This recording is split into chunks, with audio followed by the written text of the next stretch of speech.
The peaceful waters of the Green River. One of the most beautiful rivers in the state.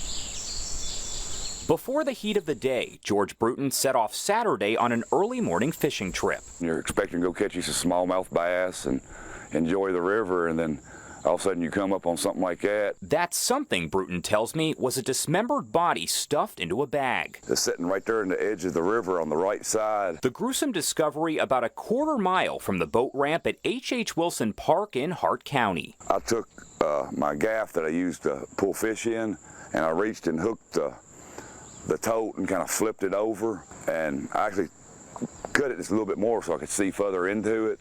And when I did, you could see a hand. Previously working with the Hart County Rescue Squad, Bruton knew he was looking at human remains. He called for help, and not long after, the Hart County coroner and Kentucky State Police collected the evidence, taking it for an autopsy. We have a lot of questions that we need to be, that we've got to try to answer. Though few details are known, one thing is certain. This case, Trooper B.J. Eaton says, is undoubtedly a homicide. But who is the victim, and who killed that person? We got to figure out who done this, because there's someone responsible for the death and the disposal of somebody else's body. Trooper Eaton says state police will take a close look at missing persons cases out of Hart County and surrounding areas as they search for clues in this mysterious investigation. Hopefully we find out who it was so that the families will have some closure, and hopefully they catch whoever did it, and that person pays for what they done. I mean, it takes a pretty sick person to take and cut up a person like that and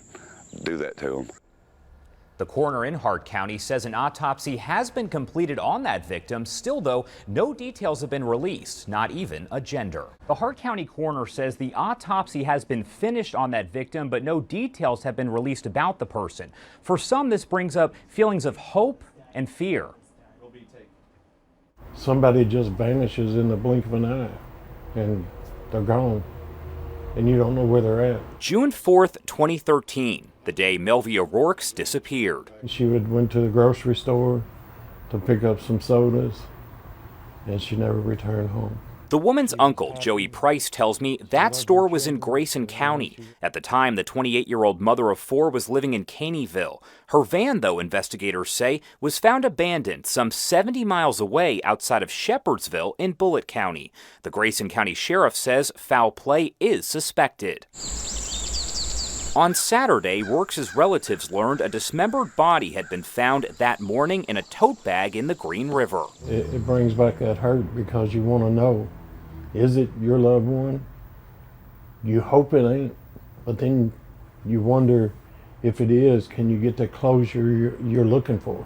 It's something Price says the family deals with each and every time a body is found in the area. Rourke's is just one of Kentucky's more than 200 open cases in the missing persons database. Thousands of cases make up the nationwide database maintained by the National Missing and Unidentified Persons System.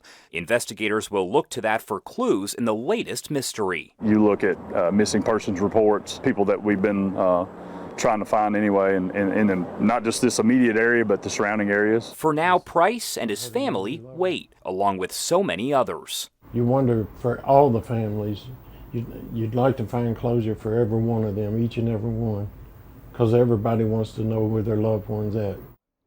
State police have not told us when we can expect to learn more information about that victim. They are all piecing together that timeline. They're trying to figure out when 22-year-old Kristen Edwards was killed. In the meantime, investigators have said nothing about who could have done this and why. It takes a cruel mind to do something like that. Kristen Edwards brutally murdered.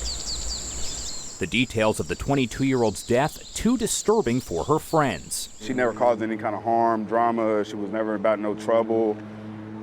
Just a quiet old girl. Early Saturday, a fisherman found a tote bag in the Green River in Hart County with a dismembered body inside. By Tuesday, state police confirmed what Cameron Kendall feared. The body was that of his longtime friend, Edwards, a mother of two, living in Barron County. I mean, there's some tragedies that happen here and there, but not the way she was murdered. and the way she was found. Investigators have not released any information about how or when they believe Edwards died. As they piece together the timeline of her last moments, loved ones do the same. The last time I talked to her was July 12th or 11th. Nothing out the ordinary to make me cause suspicion or she was in any kind of harm or nothing. Then there's Edwards' chilling last post to Facebook, provided by her family. The post is dated nearly 2 weeks ago, July 14th. It reads, quote, "Somehow I know there's more to life than this." With no insight into who could have taken Edwards' life, Kendall chooses to remember the woman he describes as a quiet country girl. Never forget Kristen Edwards. No, she's locked in my brain forever. And so far, no one has been charged with this murder. Well, Josh, was Edwards ever officially counted as missing or reported that way? We'll actually check with several agencies that are in and around Barron County. They say they are still trying to figure that out. The family tells me Edwards was reported missing, but I checked and she did not show up in the National Missing Persons database.